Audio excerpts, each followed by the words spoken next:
Endrick é, indiscutivelmente, um dos jogadores brasileiros mais talentosos da sua geração. Poucos têm a capacidade de fazer tudo o que ele já fez com apenas 19 anos, tanto a nível de clubes quanto até mesmo de seleção. Acontece que de nada vai adiantar o potencial e o talento dele se ele não tomar as decisões corretas. É por isso que nesse vídeo eu vou defender o argumento de que o Endrick não vai para a Copa do Mundo e a culpa é só dele. Depois você me conta nos comentários se você concorda com o que eu vou dizer nesse vídeo.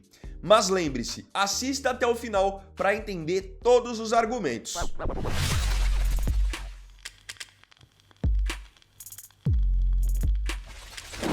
Esse vídeo é um oferecimento do aplicativo SofaScore. No SofaScore você não perde nada que está rolando em nenhum campeonato do mundo.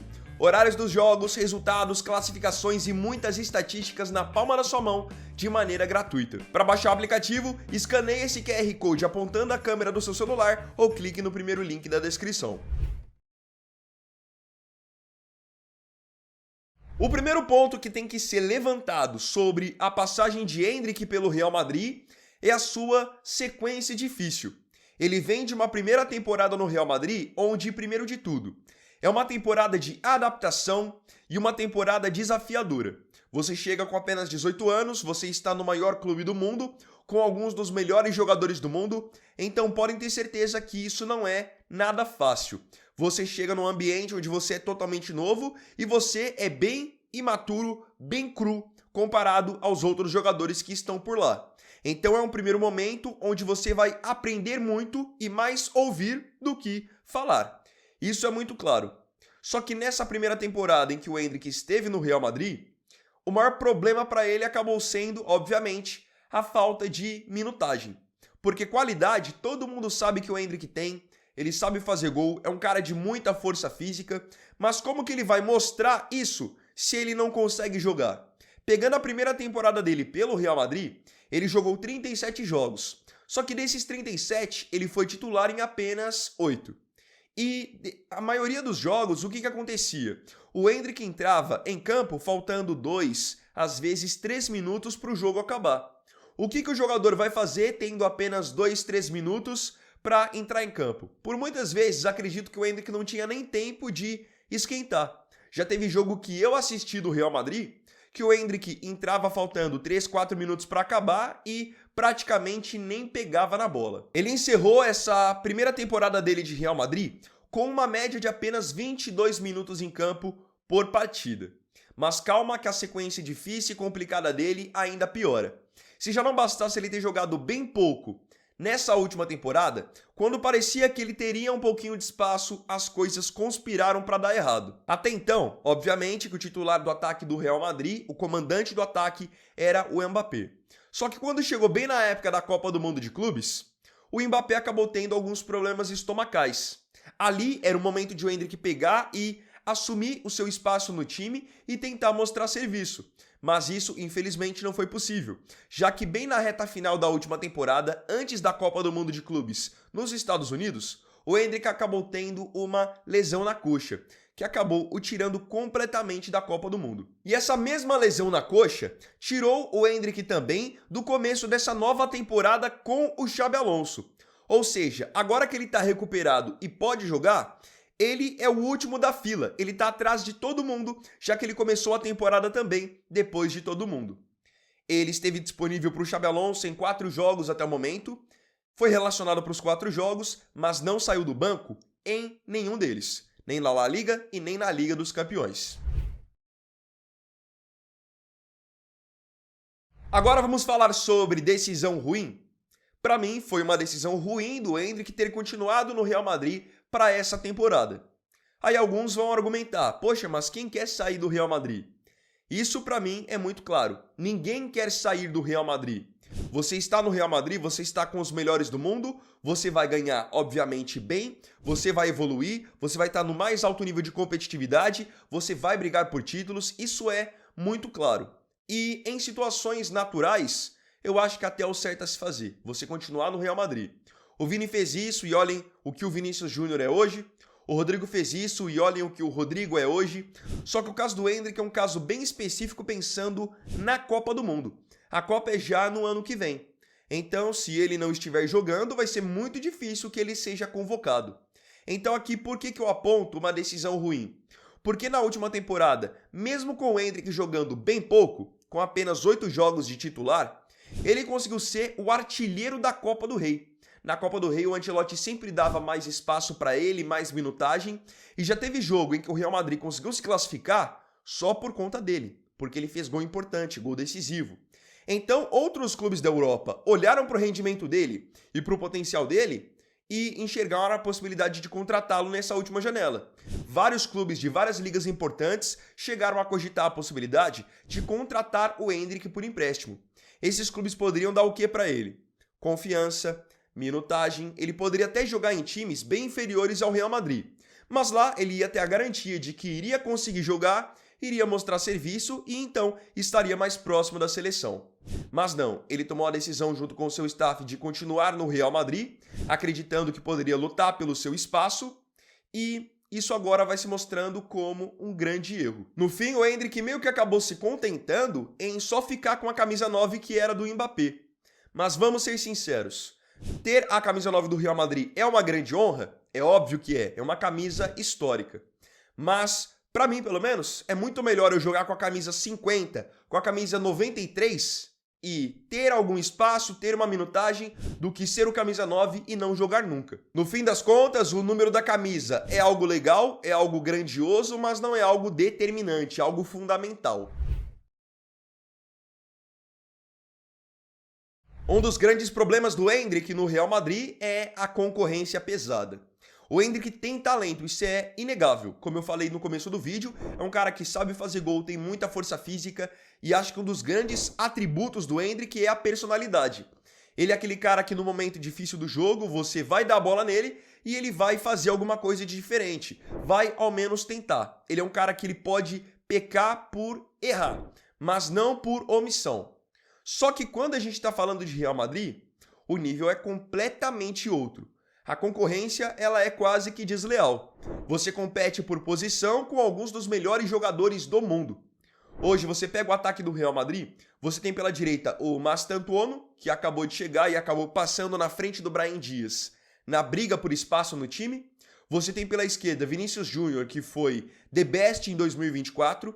O reserva do Vini é o Rodrigo, que é um jogador muito mais consolidado e maduro na Europa do que o Endrick, e mesmo assim ele tem tido dificuldade para ter espaço. E o comandante da camisa 9, no caso da função, é o Mbappé, um dos melhores jogadores do mundo, um cara que tem Copa do Mundo no currículo, que tem já 60 gols na Liga dos Campeões. Estamos falando de um outro patamar.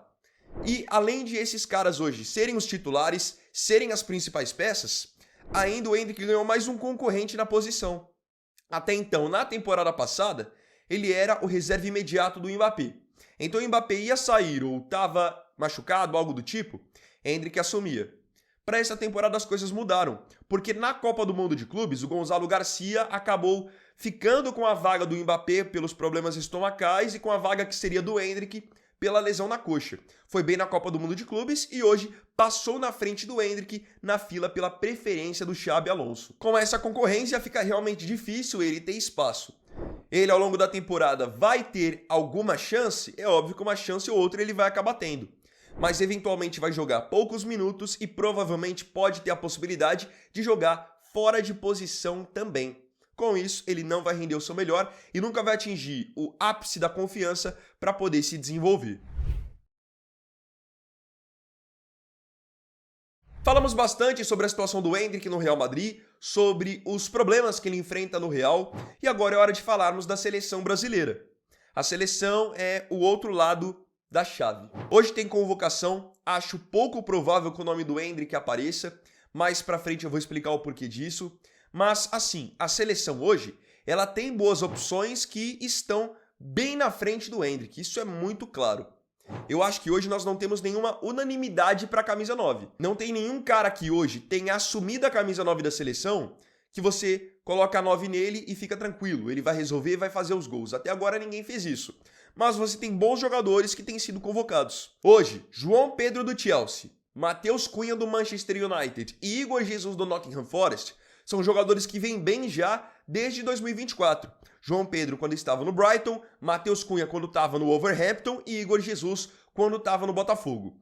São 3 nomes que eu já vejo claramente de fora do país na frente do Endrick. Quando a gente vem para o Brasil, o cenário é o mesmo. Você pega Pedro do Flamengo, Caio Jorge do Cruzeiro, são jogadores que estão fazendo gols e também estão bem na frente do Endrick. Com esses caras jogando, tendo minutagem, com ritmo de jogo e com confiança, como que o Endrick vai brigar pela vaga, sendo que ele nem tem jogado, nem tem entrado em campo? E para fechar, o outro ponto pelo qual eu acredito que ele não será convocado e não vai para a Copa do Mundo são os critérios do Ancelotti. Falei aqui para vocês que João Pedro tá jogando e tá jogando bem, Matheus Cunha, Igor Jesus, Pedro do Flamengo, Caio Jorge do Cruzeiro. E o Ancelotti, desde que ele assumiu a seleção, ele sempre deixou bem claro que ele tem como um dos seus critérios convocar jogadores que estejam 100%. Então o jogador não pode estar machucado, tem que estar 100% fisicamente, tem que estar jogando, tem que estar tendo um bom desempenho. E foi em cima desses critérios, desses argumentos, que o Ancelotti deixou de fora das 2 primeiras convocações Éder Militão, que é um jogador da sua confiança, Rodrigo, que é outro jogador da sua confiança, e Neymar, que todo mundo sabe da qualidade que tem um apelo gigantesco para sua convocação, só que é um cara que não consegue se manter apto para jogar. E por isso o Ancelotti nem tem levado. E sempre deixa bem claro que tem que estar 100%, senão não será convocado. Agora, imaginem isso pro Endrick. Se o Militão que tem jogado, o Rodrigo que tem jogado um pouco menos, eles não têm sido chamados, imaginem então pro Endrick que tá vindo de uma temporada onde jogou pouco, estava lesionado e agora vem de 4 jogos seguidos no banco de reservas. Querendo ou não, nós estamos praticamente há 8 meses da Copa do Mundo dos Estados Unidos, México e Canadá, e eu não vejo uma perspectiva de melhora nesse cenário para o Endrick. Ele pode tentar uma última cartada em janeiro, com de repente uma transferência para o futebol brasileiro ou para algum time da Europa, para ter minutagem, mas aí pode já ser tarde demais também. Concordam? Alguns podem até argumentar que o Endrick foi jogador do Ancelotti no Real Madrid, que o Ancelotti sempre o elogiou, e é algo que eu concordo. Mas o atual cenário não dá nenhum indício para o Ancelotti de que o Endrick merece estar entre os convocados. Nada além do talento dele. Não tem tido desempenho. E outra, querendo ou não, até com os outros treinadores da seleção, o Endrick não vinha sendo uma unanimidade. Pegando, por exemplo, o Dorival, que foi o último treinador que levou o Endrick para a seleção, ele levou o Endrick para a data FIFA de março, onde o Endrick mereceu estar entre os convocados, vinha de um bom momento na Copa do Rei, estava tendo um pouco mais de minutagem no Real Madrid. Só que quando chegou na seleção, ele foi reserva no primeiro jogo contra a Colômbia, reserva no segundo jogo contra a Argentina, entrou no decorrer de um jogo em que a Argentina estava atropelando o Brasil. Então assim, a sequência dele na seleção, quando vinha sendo convocado, já não era das melhores também. Ele teve um bom momento em 2024, quando no começo do ano ele fez os gols ali contra a Inglaterra, Espanha e México. Depois disso, ficou muito complicado para ele. E aí agora eu queria saber de você aqui nos comentários, a sua opinião sobre tudo que eu falei sobre o Endrick, Real Madrid e Seleção Brasileira nesse vídeo. Não se esqueça de comentar. E você pode colocar uma sugestão aqui nos comentários também. Para você, qual seria a melhor saída para o Endrick?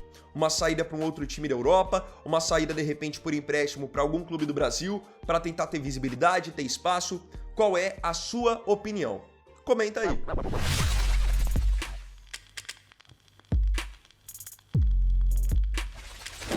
Então, bom, galera, esse vídeo aqui foi o primeiro dessa quarta-feira. Mais tarde, estou de volta para analisar a convocação que o Ancelotti vai fazer hoje da Seleção Brasileira. Então, fiquem ligados no canal às 7 horas. Quanto a esse vídeo, deixa o seu like, se inscreva e é isso aí. Tamo junto, até mais tarde e até o próximo vídeo. Fiquem com Deus. Vini Wagner aqui, valeu, falou e fui!